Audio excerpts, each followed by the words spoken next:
Good morning everyone. Welcome to my YouTube channel. In this session we'll continue with our reading of the chapter Mother Teresa by F.G. Herod. पिछले session में हमने mother Teresa की early life के बारे में पढ़ा था। किस तरह से 18 इयर्स की एज में वो एक नन बनी और उन्होंने सिस्टर्स ऑफ लोरेटो नामक ऑर्डर को ज्वाइन किया और फिर उन्होंने अपना ऑर्डर जिसको उन्होंने क्या नाम दिया था, द मिशनरीज ऑफ चैरिटी, उसको किस तरह से इस्टेब्लिश किया इसके बारे में पढ़ा था। जो मिशनरीज ऑफ चैरिटी है वो बाकी ऑर्डर से किस तरह से अलग है इसके बारे में हमने रीड किया था। And also we had read about the daily routine of the nuns who are the members of this order. So अब रिज्यूम करते हैं अपनी reading. Let's resume with our reading of the chapter. We can see therefore why Mother Teresa is concerned quite as much for those who cannot be cured as for those who can. So इसमें जो writer है वो क्या बताता है कि mother Teresa उन लोगों की भी उतनी ही चिंता करती है जिनकी बीमारी लाइलाज है जितनी कि वो उन लोगों की करती है जिनका की इलाज संभव है। Early on, her great desire was to take those who were dying into a home to be loved and cared for, that they might die with dignity and within sight, as she says, of a loving face. So, उनकी एक बहुत बड़ी इच्छा थी कि वो उन लोगों के लिए एक बिल्डिंग बनाना चाहती थी जो कि बिल्कुल मौत के किनारे हैं। वो उनको एक छत देना चाहती थी ताकि वो एक इज्जत की मौत मर सकें और जब वो मरे तो उनके सामने कोई ऐसा चेहरा हो जो कि उनकी परवाह करता है। She obtained an empty building near a temple to the goddess Kali. So इसीलिए उन्होंने एक बिल्डिंग ली जो कि एक काली माँ के मंदिर के पास थी। It had been a resting place for pilgrims visiting the temple. So ये बिल्डिंग किसके लिए पहले इस्तेमाल हुआ करती थी कि जो वहां पर तीर्थ यात्री आते थे उस मंदिर में माथा टेकने, वहां पर वो आराम करते थे। Her first efforts met with abuse and even hatred. So जब मदर टेरेसा ने वो बिल्डिंग ली किनके लिए, जो मौत के किनारे लोग हैं उनको रखने के लिए, तो उनकी जो कोशिशें थी वो बहुत ही ज़्यादा उनको उन कोशिशों के कारण उनको नफरत का सामना करना पड़ा। लोगों ने उनके साथ बहुत ही खराब व्यवहार किया।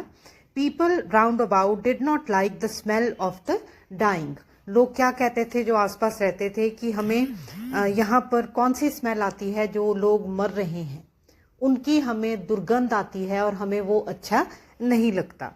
Some young men went to the police commissioner and complained that this woman was using the building to convert Hindus to Christians. So उनकी शिकायत लेकर कुछ यंग लड़के पुलिस कमिश्नर के पास गए और उन्होंने क्या शिकायत लगाई कि मदर टेरेसा क्या कर रही हैं, उस बिल्डिंग को इस्तेमाल कर रही हैं, गलत इस्तेमाल कर रही हैं क्योंकि वो हिंदुओं को क्रिश्चियन बनाना चाहती हैं। सो इस पर्पस के लिए वो इस बिल्डिंग का इस्तेमाल कर रही हैं।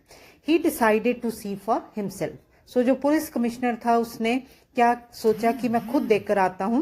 When he arrived, he saw Mother Teresa treating a man's sores.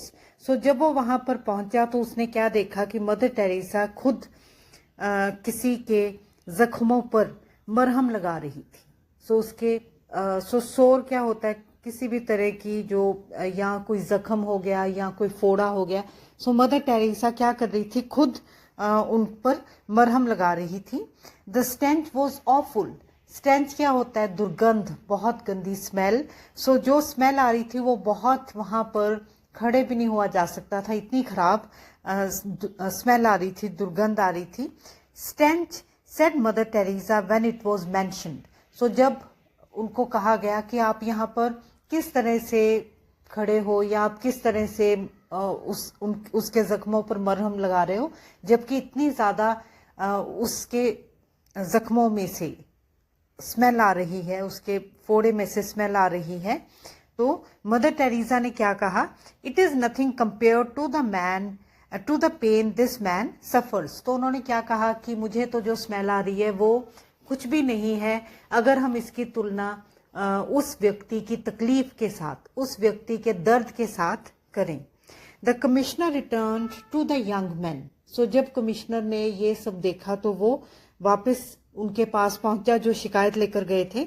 I will push this lady out, he said, if you will persuade your mothers and sisters to do what she is doing.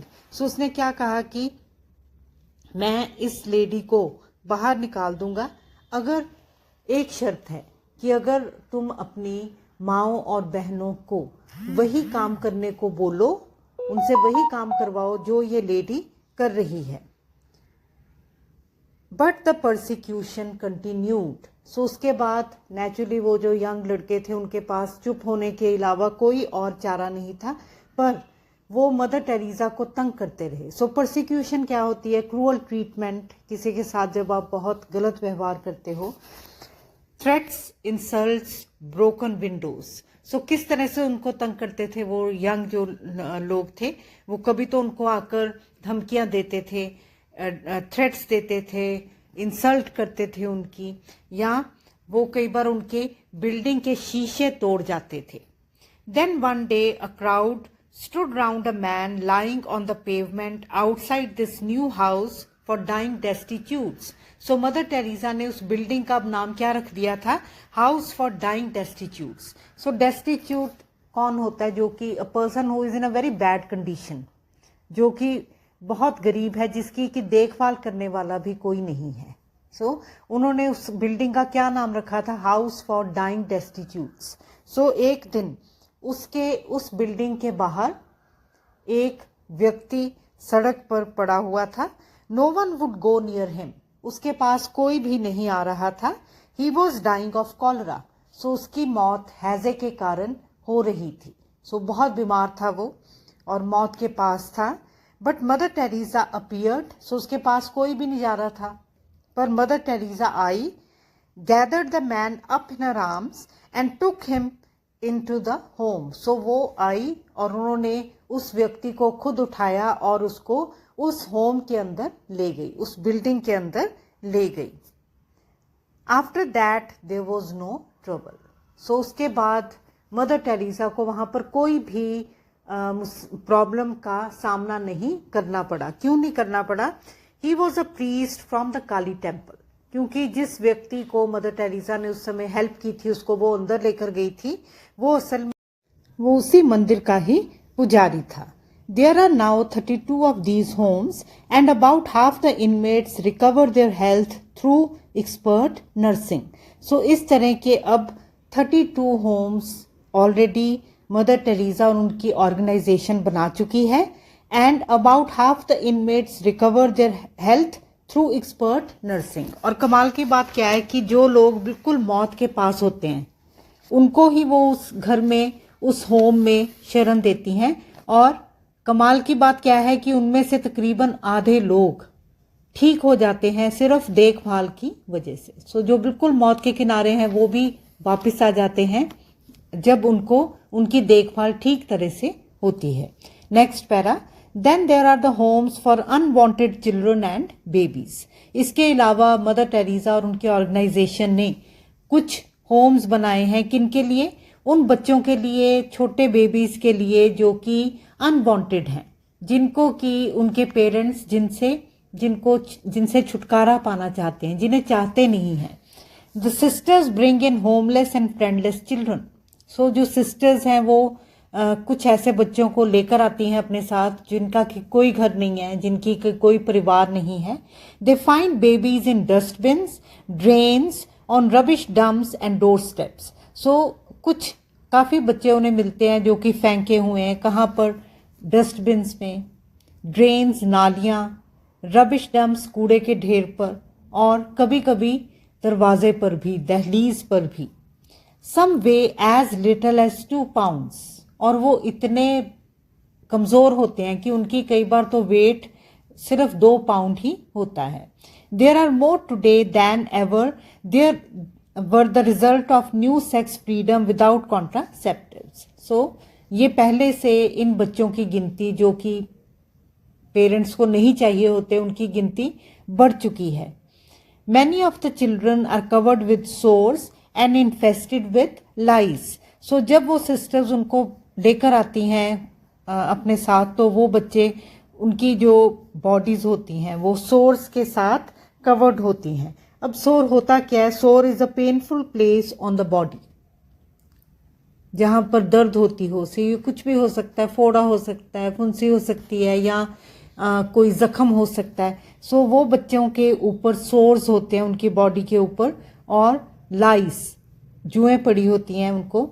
Some have rickets. Rickets का meaning क्या होता है? Rickets भी एक बीमारी है जो कि कुपोषण की वजह से, खुराक की कमी की वजह से बच्चों को आमतौर पर हो जाती है, जिसमें कि जो हड्डियां हैं वो बहुत कमजोर हो जाती हैं।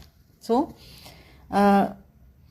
most of them recover and grow up happy and healthy in the home. So mother Teresa की सिस्टर्स उनको लेकर आती हैं, उनको घर मिलता है, खाना मिलता है, और काफ़ी उनमें से बच्चे जो हैं वो ठीक हो जाते हैं और उसी घर में वो बड़े होते हैं। No children is ever turned away. और आज तक उन्होंने किसी भी बच्चे को वहाँ से वापस नहीं किया। We always have one more bed, says Mother Teresa. The order now has 28 such homes. So अब उनके इस तरह के उन्होंने कितने होम्स बनाए हैं? 28. Next para. Leprosy is a much dreaded disease in India. So अब वो किन की बात कर रहे हैं? जो मदर टेरेसा ने कुष्ठ रोग के रोगियों के लिए जो काम किए हैं। सो लेप्रेसी क्या होती है?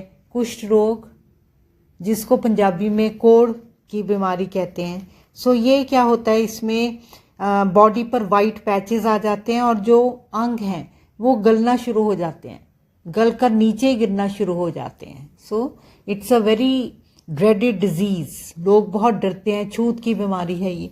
सो leprosy is a much dreaded disease in India. So लोग बहुत डरते हैं इस बीमारी से।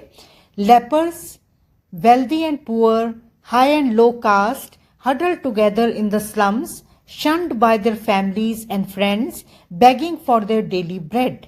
So lepers कौन होते हैं? जो कोढ़ी होते हैं, जिनको कि ये बीमारी हुई होती है। वो चाहे अमीर हो चाहे गरीब हो, चाहे वो ऊंची जाति को बिलोंग करते हो या नीची जाति को बिलोंग करते हैं, उनको आमतौर पर उनके घरों से निकाल दिया जाता है और वो फिर इकट्ठे रहते हैं। कहाँ पर? स्लम्स में, गंदी बस्तियों में वो इकट्ठे रहते हैं और उनको अपना खाने के लिए उनको भीख मांगनी पड़ती है, क्योंकि कोई भी उनको अपने पास नहीं आने देता, कि उनको काम कोई भी नहीं देता, तो वो फिर अपना भीख मांगकर गुजारा करते हैं।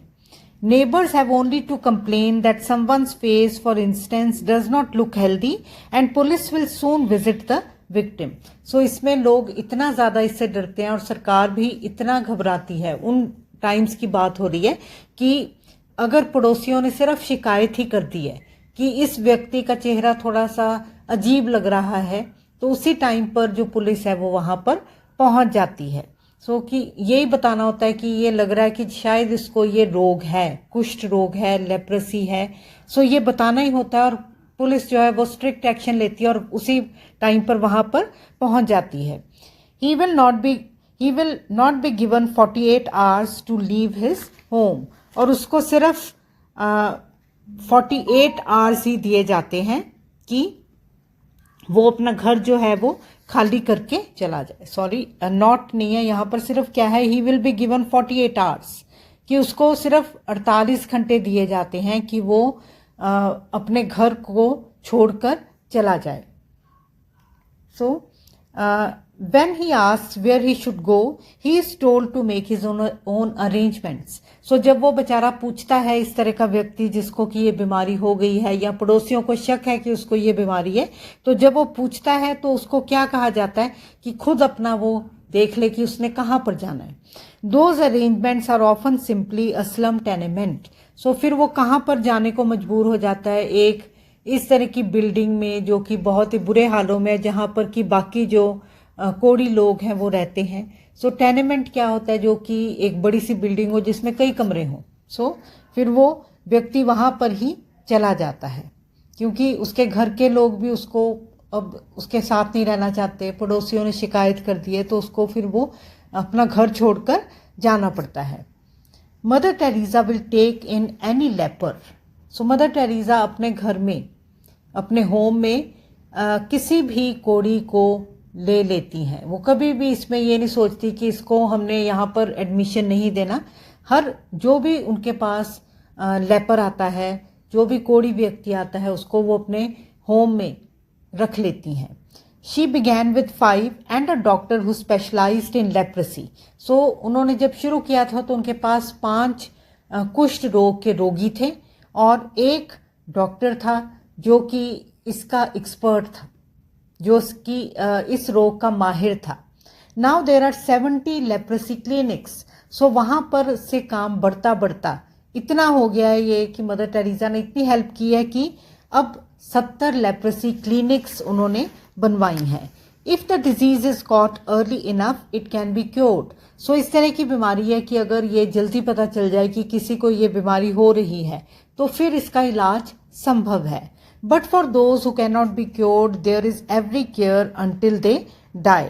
पर जो लोग नहीं ठीक हो सकते, जिनकी की लेट हो जाती है बीमारी की डिटेक्शन में, पता लगाने में, तो फिर उनको भी वहाँ पर रखा जाता है और तब तक उनको हर केयर दी जाती है, ख्याल रखा जाता है, उनका ध्यान रखा जाता है जब तक कि उनकी मौत नहीं हो जाती। So the order has a leper colony. So उनके पास एक जो ऑर्डर है, जो ये ऑर्डर है मिशनरीज ऑफ चैरिटी का, उनकी एक पूरी कॉलोनी बनी हुई है जहाँ पर कि कौन लोग रहते हैं, जहाँ पर कि लेपर्स रहते हैं। The place of peace. So leper colony को क्या नाम दिया गया है? The place of peace, where whole families can live and find work to do. So जहाँ पर कि लेपर्स की पूरी फैमिलीज रहती हैं और उनको काम दिया जाता है। It is in the charge of sister Francis Xavier, herself a doctor qualified to deal with the disease. So ये कार्यभार, ये जो जिम्मेवारी है वो मदर टेरेसा ने किसको सौंपी है? सिस्टर फ्रांसिस जेवियर, जो कि खुद एक डॉक्टर हैं और जो कि इस बीमारी की माहिर हैं।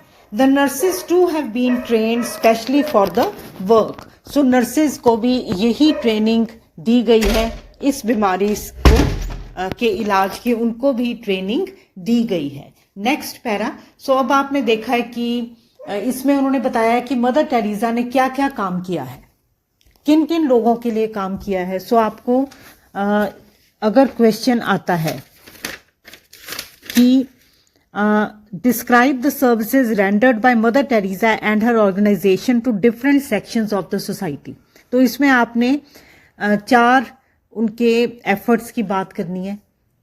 पहला कौन सा है? जो उन्होंने स्कूल्स खोले बहुत पुअर बच्चों के लिए, पहले वो आएंगे।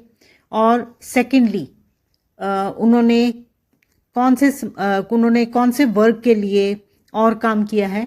जो उन्होंने homes for the dying destitutes, जो उन्होंने घर बनाए हैं, जो उन्होंने बिल्डिंग्स बनाई हैं, किन लोगों के लिए जो कि मौत के बिल्कुल करीब हैं, जिनका कि कईयों का लोगों ने सोच लिया है कि इनका इलाज संभव नहीं है, उनके लिए उन्होंने जो होम्स बनाए हैं वो सेकंड नंबर पर आएगा। थर्ड कौन सा आएगा? Holmes for unwanted babies and children, जो बच्चे उनके पेरेंट्स फेंक देते हैं किन्हीं वजह से, कि जो मदर है वो अनमैरिड है, वो बच्चे को जन्म नहीं देना चाहती है, तो वो कई बार फेंक जाते हैं, तो उनके लिए उन्होंने होम्स बनाए।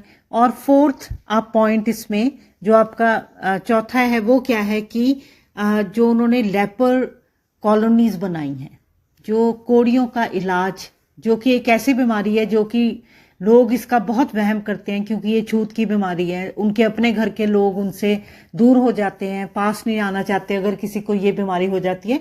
मदर टेरेसा ने इनके लिए इतना काम किया है कि उन्होंने पूरी बस्तियां बनाई हुई हैं इनके लिए, जहां पर ये लोग रहते हैं, इनको काम भी दिया जाता है। सो ये आपने इसमें 4 सेक्शंस बताने सोसाइटी के, जिनके लिए मदर टेरेसा ने बहुत काम किया।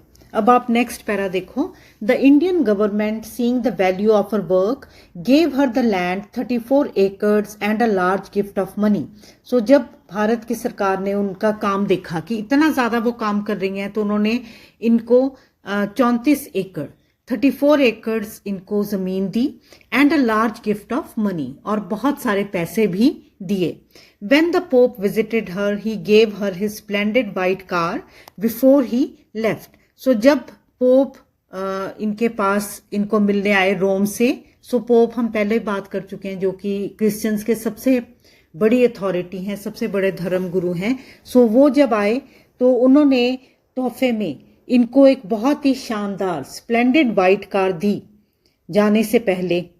Without even taking a ride in it, she had it raffled, and the 37,000 pounds she got for it went into her leprosy work. So बिना उसमें एक बार भी बैठ के देखने के, बिना उसमें सवारी किए, एक भी राइड नहीं ली, इन्होंने उसको रेफल कर दिया, उसकी जो रेफल टिकट्स बेच दी, और फिर जिसका इनाम निकला उसको वो कार इनाम में दे दी. और जो 37,000 पाउंड्स इस तरह से इकट्ठा हुए उसकी रेफल टिकट्स को बेचकर, उन्होंने उसको अपने कुष्ठ रोग के रोगियों के काम में लगा दिया. She also opened a home for Bangladeshi women who had been raped by Pakistani soldiers. इसके अलावा उन्होंने एक और भी होम एक शुरू किया, एक बिल्डिंग बनाई, किनके लिए, जो बांग्लादेशी विमेन थी जिनको कि पाकिस्तानी सोल्जर्स के द्वारा रेप किया गया था. Next para, those patients who can work are helped to find an interest in it. So जो पेशेंट्स काम कर सकते हैं, जो लेपर्स होते हैं, जो कोढ़ी होते हैं, जो उनमें से काम करने के योग होते हैं, उनको काम दिया जाता है. In her Titagarh centre lepers are taught to weave cloth. So जो इनका टैगरेट सेंटर है, जो इन लोगों का लेपर्स का, वहां पर लेपर्स को क्या सिखाया जाता है कि कपड़ा बुनना सिखाया जाता है, and to make bandages and paper bags for their medicine. और पट्टियां बनानी, बैंडेजेस बनानी सिखाई जाती हैं, और पेपर बैग्स, कागज के लिफाफे अपनी दवाइयों के लिए, ये चीजें उनको बनानी सिखाई जाती हैं. Elsewhere there are about 800 girls making nets to earn some money. So इसके अलावा मदर टेरेसा के ऑर्डर में तकरीबन 800 लड़कियां हैं जो कि जाल बिछाने, जाल बनाने सीख रही हैं. जो नेट्स होती हैं, जो मछुआरे जो नेट्स यूज करते हैं मछली पकड़ने के लिए, उनको बुनना भी इनमें से 800 गर्ल्स को वो सिखा चुके हैं.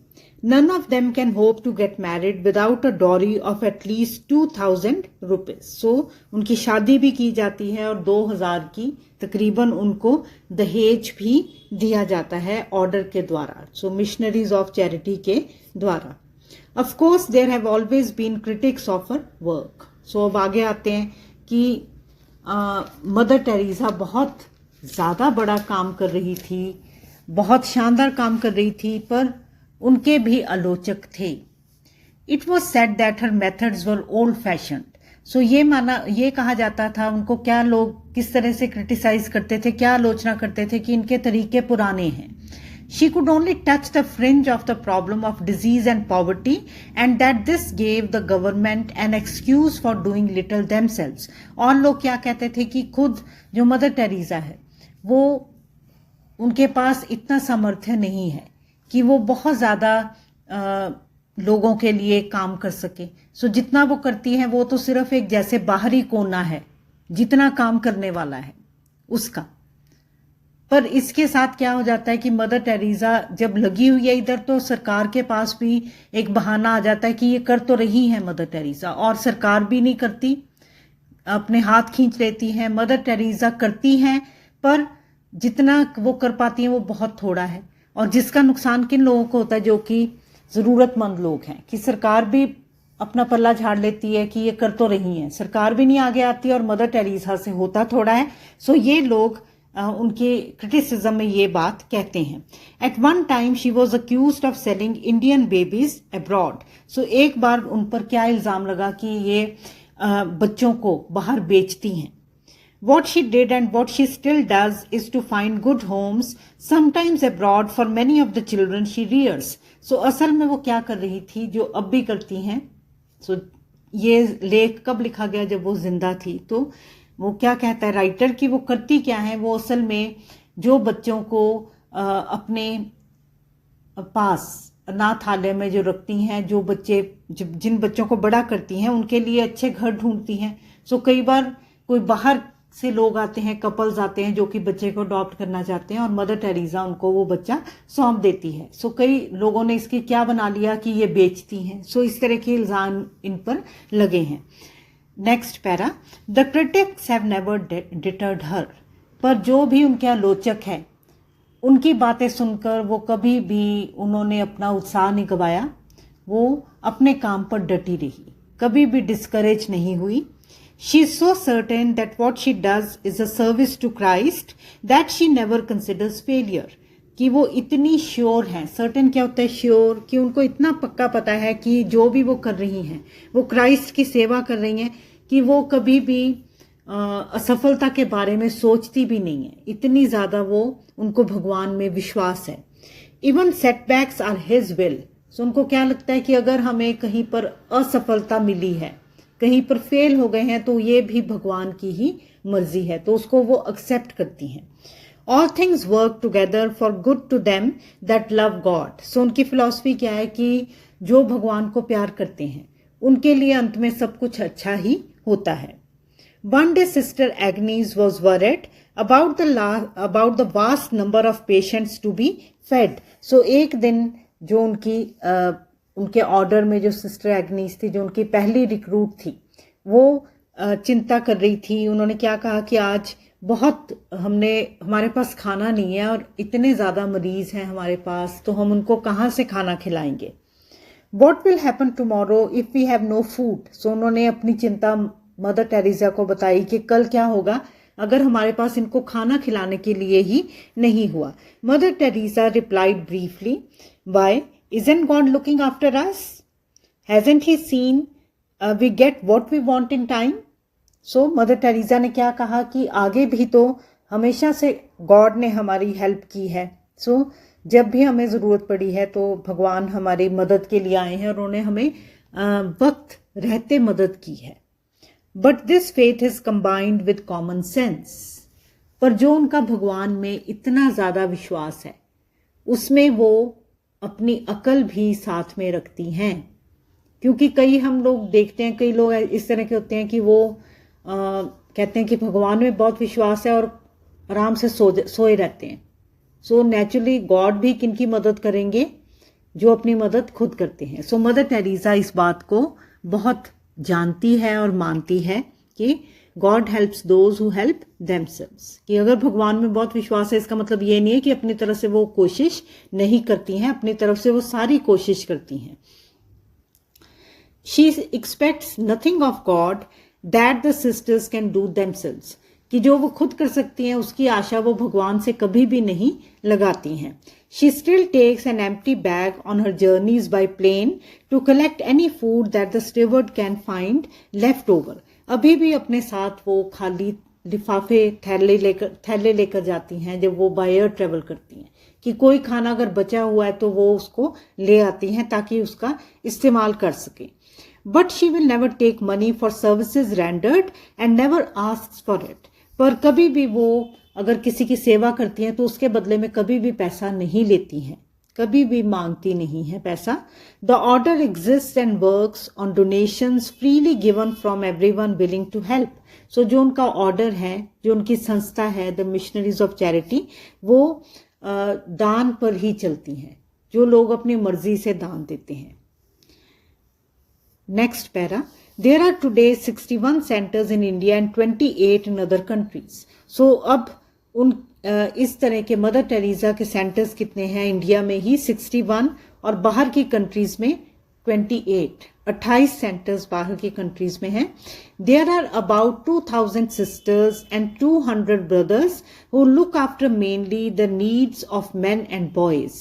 So 1000 सिस्टर्स हैं और 200 ब्रदर्स हैं जो कि किनका काम करते हैं, जो मेन और बॉयज हैं उनका ख्याल रखते हैं। All are under discipline but all are well cared for. So हर कोई बहुत अनुशासन में रहता है पर हर किसी को बहुत ज़्यादा ख्याल रखा जाता है हर किसी का। Many are well educated and some are high caste Hindus. So जो उनके साथ उनके ऑर्डर में उनके मेंबर बनते हैं वो उनमें से काफ़ी लोग बहुत ज़्यादा पढ़े लिखे हैं. And some are high caste Hindus, कई तो बहुत उच्च जाति के हिंदूज भी हैं. If when they are accepted, they are taking exams, they are helped to get through them.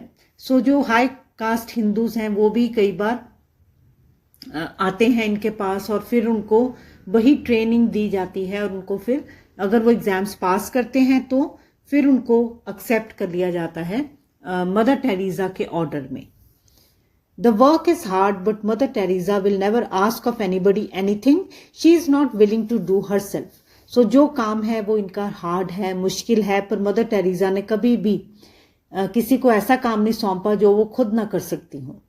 She will be found wading knee deep in filth to rescue those who are drowning in overflowing sewers. So sewers क्या होती है? नालियाँ. So overflowing sewers means जो गंदी नालियाँ हैं उनमें भी इनको देखा गया है ये खुद जाती हैं और उनके घुटनों तक पानी में गंदगी में से होते हुए वो लोगों को बचाकर लाती हैं गंदी नालियों से. और on another occasion facing and turning away with outstretched arms in an angry bull about to charge a group of lepers she is caring for. और एक बार इनको क्या देखा गया कि इन्होंने एक सांड आ रहा था, हमला कर रहा था इनके ऊपर और इनके साथ कौन खड़े थे? इनके साथ वो लेपर्स बेचारे खड़े थे, जो कोड़ी थे वो खड़े थे और तभी एक गुस्से में एक सांड इनकी तरफ अटैक करने के लिए आया तो ये उसके आगे खड़ी हो गई और इसने उन लेपर्स को बचाने की कोशिश की. Neither man nor beast can deter her. So ना तो जो जानवर हैं वो इनको हतोत्साहित कर सकते हैं, इनको डिस्करेज कर सकते हैं और ना ही man. Next para. In recognition of all that she has achieved she was awarded the Nobel peace prize in 1979. So इनको नोबेल पीस प्राइज मिला 1979 में. The 90,000 pounds which she received on this occasion is being used entirely for the extension of her work. और जो इनको Nobel prize के साथ जो पैसे मिले वो इन्होंने अपने काम में लोगों के उद्धार में ही लगा दिए, लोगों का भला करने में ही लगा दिए. Next para. How does one describe her. So उनको अगर हमने बताना हो कि वो किस तरह के हैं तो she is of small stature, almost frail in build, soft spoken yet clearly a very determined women of great courage. So अगर उनके बारे में बताना हो कि वो कैसी दिखती थी तो उनकी हाइट छोटी थी और बॉडी भी उनकी ज़्यादा स्ट्रॉन्ग नहीं थी. फ्रेल का मतलब क्या होता है? कमज़ोर सी बॉडी थी. सॉफ्ट स्पोकन, बोलती बहुत ही सॉफ्टली थी. Yet clearly a very determined women of great courage.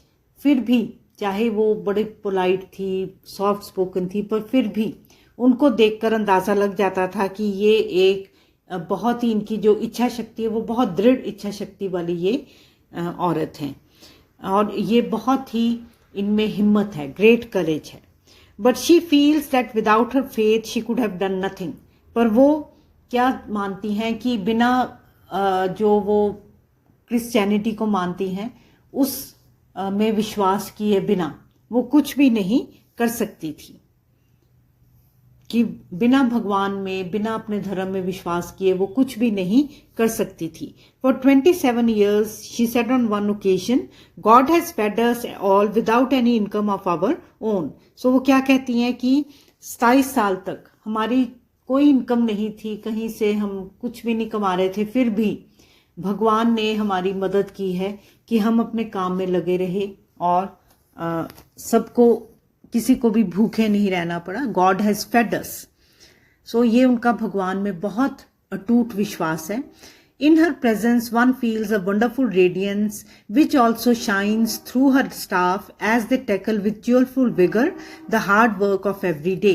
सो जब उनके पास कोई होता है तो एक अजीब तरह की रोशनी उनसे आती हुई महसूस होती है, जो कि इनके स्टाफ में भी वही रोशनी दिखाई देती है, जो कि रोज का रोज बहुत ही मुश्किल काम बहुत ही खुशी खुशी करते हैं.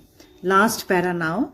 Write about the work here, she says, not about me. So F.G. Herold क्या कहते हैं कि जब मैं उनसे उनके बारे में पूछ रहा था तो उन्होंने क्या कहा कि मेरे काम के बारे में यहाँ बोलो, मेरे बारे में नहीं. I am not important. It would be difficult to find anyone to agree with her. So वो क्या कहते हैं कि I am not important. पर राइटर साथ में क्या कहते हैं कि वो इम्पॉर्टेंट नहीं है, ये सिर्फ वो खुद कहती हैं, कोई और इसके साथ इस बात के साथ सहमत नहीं होगा. So now we have come to an end and I hope you have liked this video, this session. If you have liked it, please give it a like and please subscribe to my channel. Thank you very much.